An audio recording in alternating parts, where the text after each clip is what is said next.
Assalamualaikum warahmatullahi wabarakatuh. Apa kabar nih para penonton Inbackers ya di YouTube-nya Indra Bekti kali ini di bulan puasa kali ini ya.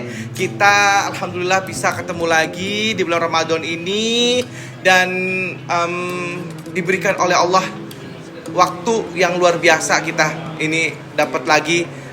Orang-orang mungkin banyak yang pengen, tapi ada juga yang nggak bisa untuk ikuti Ramadan kali ini. Tapi ya Allah kasih kita rezeki umur yang luar biasa.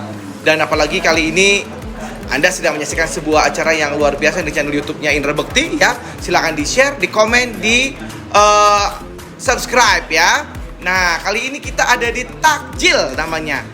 Talk show berfaedah anti julid. Wehehe, bagus ya acara namanya ya. Nah, jadi ini kita akan nemenin kamu sambil siapin takjil ya, berbuka puasanya.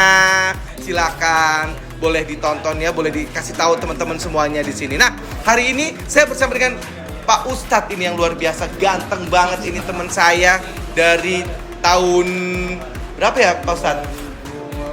2014 ya. Ya Allah, luar biasa bisa ketemu sama Pak Ustadz Kasif namanya. Kasif atau Kasif sih sebenarnya? Kasif ya. Nah, ini kita ngobrol tentang semangat mendalami Islam tanpa kepleset. Nah, jadi emang seperti kita ketahui kan bahwa banyak orang-orang sekarang udah mulai mendalami Islam nih Pak Ustadz ya kan. Dan alhamdulillah banyak yang ternyata akhirnya jalannya bagus, tapi ada juga yang kita lihat kayaknya jalannya terlalu arahnya ke radikal gitu akhirnya, jadinya kan kita jadi takut gitu ya, kita yang muslim yang pengen belajar Islam juga, atau yang mungkin yang pengen belajar tentang Islam ternyata kok Islam gini amat ya gitu. Nah, coba tuh sebenarnya mendalami ilmu agama itu hukumnya apa Pak Ustadz? Ya. Alhamdulillah, terima kasih Bang Bekti, teman-temannya YouTube channelnya Indra Bekti. Ini satu YouTube channel yang wajib di subscribe. Betul. Kenapa? Karena Masya Allah nih hari ini ngebahas tentang agama ya. Agama ini nih kayak air. Manusia nggak bisa hidup tanpa air. Begitupun orang nggak akan bisa hidup tanpa air. Makanya kata Imam Ibnu Taimiyah, dia pernah bilang, pernah nggak lihat ikan tanpa air? Pernah nggak ada ikan nih kita taruh di luar di daratan, bisa nggak hidup? Nggak bisa. Begitupun manusia. Manusia kalau nggak ada agama, hatinya dia nggak akan hidup, nggak akan ada penuh cinta, nggak ada penuh kasih sayang. Makanya kalau dibilang orang belajar agama jadi radikal, berarti salah. Beragamanya salah. Karena kita bayangkan aja, setiap kita memulai baca Al-Quran aja, kita diwajibkan membaca Bismillahirrahmanirrahim, disunnahkan. Bismillahirrahmanirrahim. Artinya apa Pak?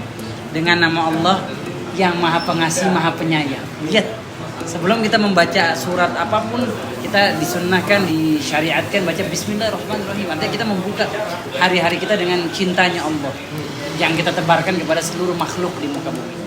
Bahkan ada hadis mengatakan, irhamu man fil ardi yarhamkum man fis sama. Sayang yang di bumi, maka yang di langit akan menyayangi. Jadi kalau bilang agama itu wajib ya. Kita tanpa agama nggak akan bisa hidup. Bagaikan ikan tanpa air. Nah tuh ya. Jadi ya penting juga kita belajar ilmu agama itu ya sekarang ya.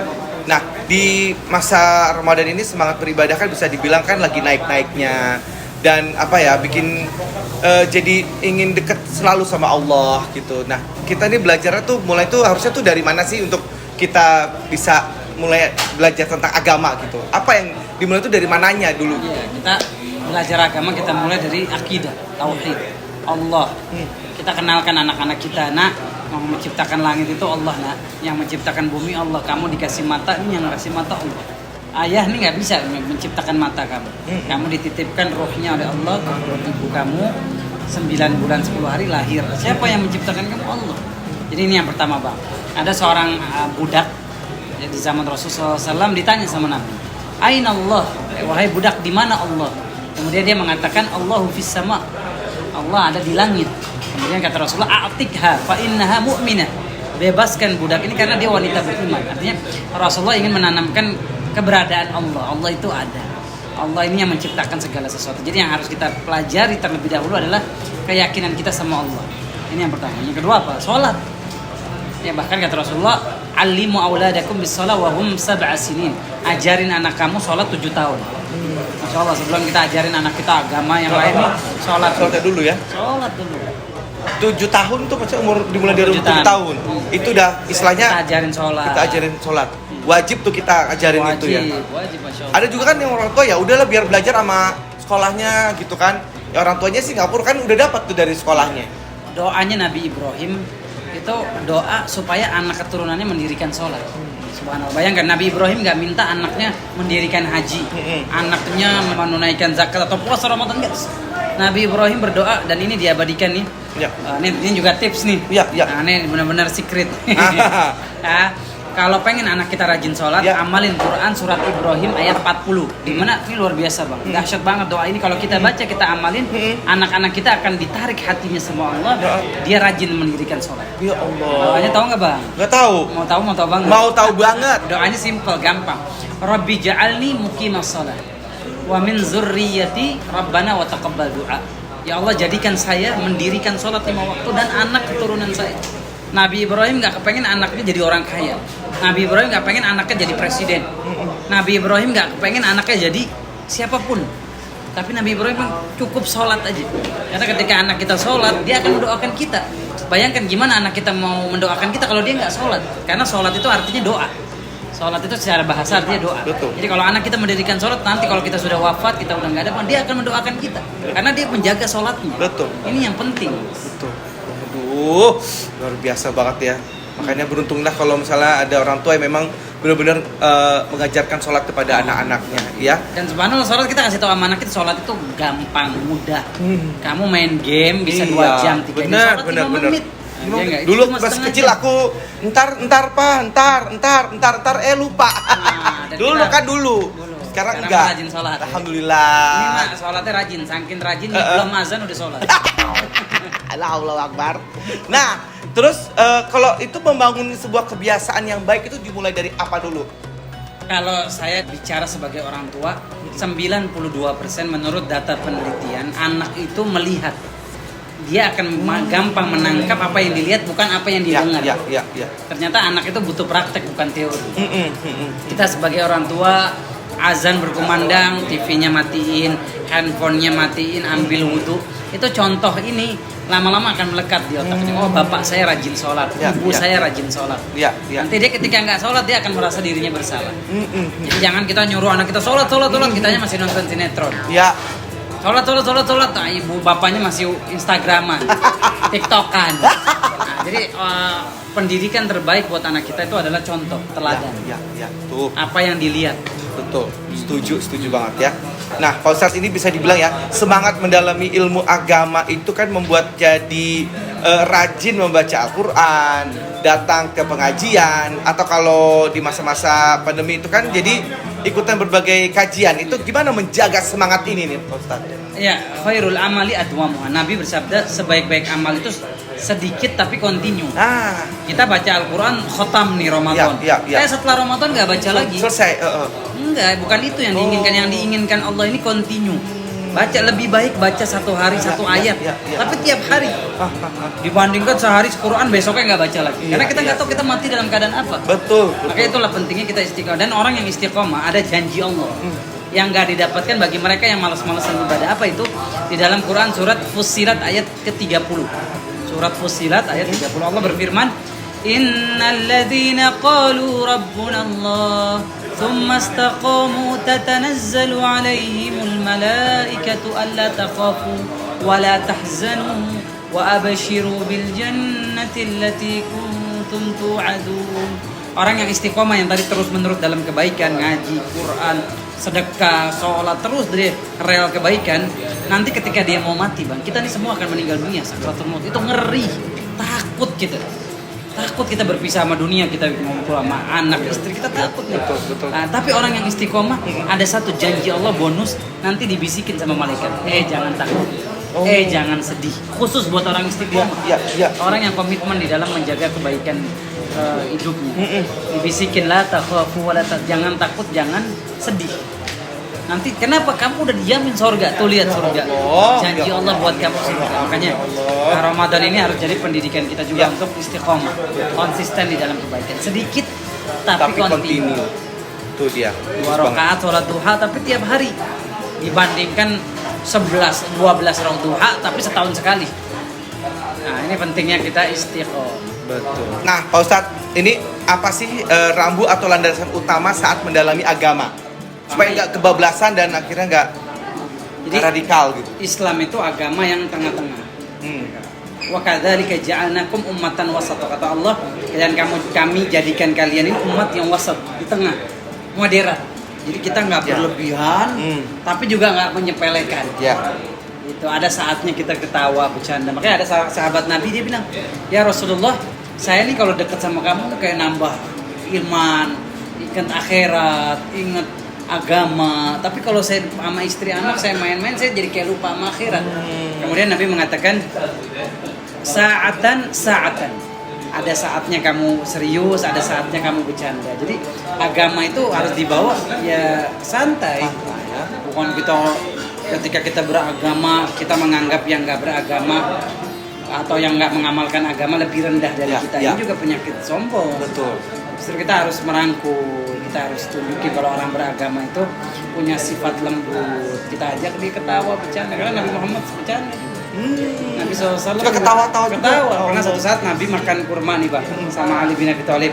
Habis makan kurma, bijinya dikasih ke Ali. Ya kan, kata Rasul. Kemudian Rasulullah bilang, "Manu Ali makan tuh, lihat, saya nggak disisain tuh, tinggal bijinya doang." Nabi bercandain Ali.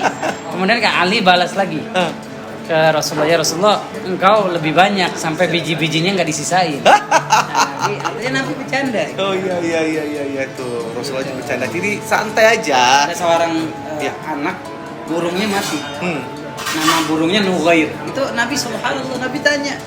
Padahal menurut kita, pertanyaan receh, pertanyaan remeh. Ya Aba Umair, ma fa'ala bin Nughair. Abu Umair, kenapa tuh burung kamu? Apa yang terjadi terhadap burung kamu? Nabi, padahal burung doang mati. Ya, Nabi begitu kasih sayang. Itulah beragama yang benar, nggak terlalu berlebihan dan nggak meremehkan. Kita di tengah-tengah moderat. Moderat. Siap. Nah, lanjutan nih, Pak Ustadz, ini gimana nih jika pengen mempelajari Islam tapi tanpa kepleset ke hal yang justru menjerumuskan? Ya, kita belajar dari sumbernya Al-Quran dan hadis. Jangan belajar dari hawa nafsu. Jangan sesuai organisasi. Kita harus netral, serahkan kepada Al-Quran dan hadis. Ya. Allah berfirman, "Fa in tanaza'tum fi syai'in farudduhu ila Allahi war Rasul." Kalau kamu berselisih terhadap apapun, kembalikan ke Allah dan Rasul, Quran dan hadis. Dari sekarang baca Al-Quran, tadabburi isinya, pahami tafsirnya, tanya ustadz kalau nggak ngerti. Jadi jangan beragama pakai akal kita. Kita akan kebablasan, kepleset tadi. Karena kita nggak boleh ngomongin agama pakai hawa nafsu kita. Kata Rasulullah, "Man qala fi ra'yihi falyatabawwa maq'adahu minan nar." Siapa yang menafsirkan agama pakai akalnya, siap-siap tempat duduknya di neraka. Nanti dia akan jauh dari Islam yang benar. Ya, betul. Gitu. Masya Allah, agama kita agama rahmat, kasih sayang. Betul. Bahkan Masya Allah ada seorang wanita, dia masuk neraka gara-gara kucing. Apa kata Rasulullah? Gara-gara kucingnya dikunci di sarangnya, nggak dikasih makan, nggak dikasih minum, kucingnya mati. Ya Allah. Kata Rasulullah dia di neraka. Ya Ini yang Allah. pertama. Padahal Ada yang- udah bagus itu di agama dia padahal. Iya, ada yang kedua, Ya. puasa, siangnya puasa, malamnya tahajud.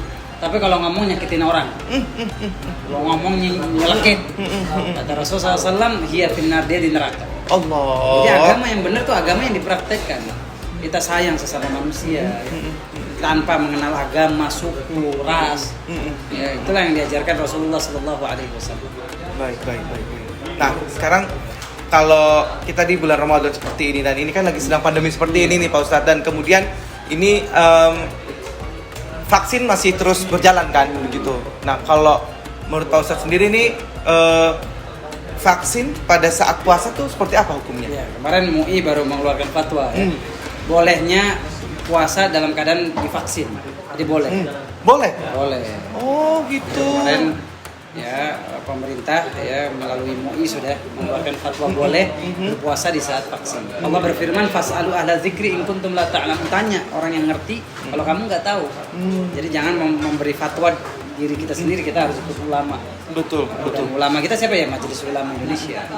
Tuh, jadinya Jadi harus divaksin, ingat pemirsa, Ya. harus divaksin. Setuju.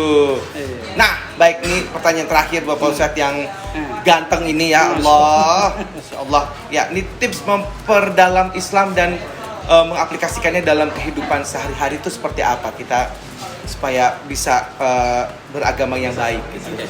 Agama seseorang itu tergantung teman akrabnya. Makanya dari sekarang kamu jangan cari teman akrab yang salah.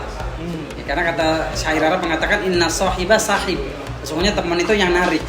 Kalau kita berteman sama orang yang akhlaknya bagus, Ya. agamanya, kita insya Allah akan ikut sama dia. Tapi kalau mohon maaf kita temenan sama ahli clubbing, ya nggak ahli narkoba, ya kita nanti lama-lama diajak sama dia. Jadi dari sekarang nih, kalau pengen agama kita bagus, pilih teman-teman kita dulu. Kalau dia mohon maaf dia ngedrak, sorry, lu nggak bisa jadi teman akrab gue. Lu dan gue oh enggak juga sih, nggak kita jauhin juga, tetap tapi jangan Silaturahmi, terlalu akrab. Iya. Jangan- Jangan diikutin yang jelek-jeleknya dah gitu. Karena sahabat ini kalau dia baik bang, kalau dia nggak menemukan kita di surga, dia bisa panggil kita nanti. Ya Allah. Makanya kata Imam Hasan al-Basri, istaqtiru min ashabis salihin fid dunya fa innahum yanfa'unaka yaumal qiyamah. Carilah sahabat-sahabat yang soleh di dunia, nanti mereka akan bermanfaat buat kamu di akhirat. Maksudnya apa? Ketika nanti dia nggak ketemu kita di surga, ya kita nggak tahu nih kita surga atau neraka. Kita ya gara-gara dosa riba, dosa ninggalin soleh, kita di neraka. Sahabat kita lihat nih, dulu ngaji bareng nih, dulu pernah duduk ngobrol bareng, dia nyebut nama kita di hadapan Allah. Tolong tuh selamatin fulan. Nanti Allah bilang, wahai malaikat, angkat dia, cari di neraka, masukin ke surga. Ya Allah. Ini punya teman yang baik itu manfaatnya itu ngasih syafaat.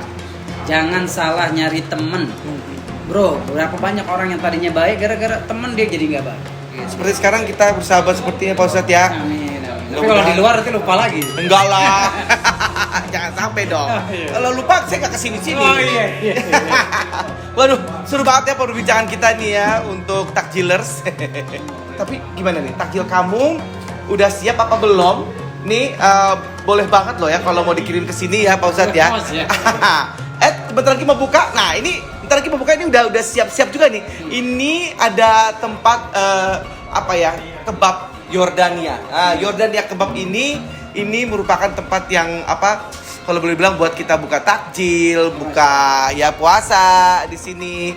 Takjilnya tuh makannya di sini aja, makan kebab. Apa yang menarik di kebab ini Pak Ustadz? Kita punya menu selain kebab ada mansaf. Kebab isinya nasi kapsya, nasi kebuli. Wih. Itu baru kita doang, kita menghadirkan langsung resepnya dari Yordania. Kita juga ada shawarma, ada kapsya, kita ada ya masya Allah. Nih, ini ada susu kurma. Susu kurma, ya Allah, enaknya. Baik, kalau gitu, Pak Ustadz, terima kasih banyak. Sama. Ini udah mau nemenin kita saat-saat berbuka. Sebentar lagi kita makan yang manis-manis dulu ya. Makan kurma dulu, minum yang manis-manis juga boleh ya. Jadi ini benar-benar luar biasa. Terima kasih teman-teman yang sudah ngikutin Takjil Talk Show berfaedah anti julid hari ini. Sampai jumpa di pembahasan berikutnya. Wassalamualaikum warahmatullahi wabarakatuh. Maksud kita makan yuk. Siap. Udah buka. Bang. Cobain bang.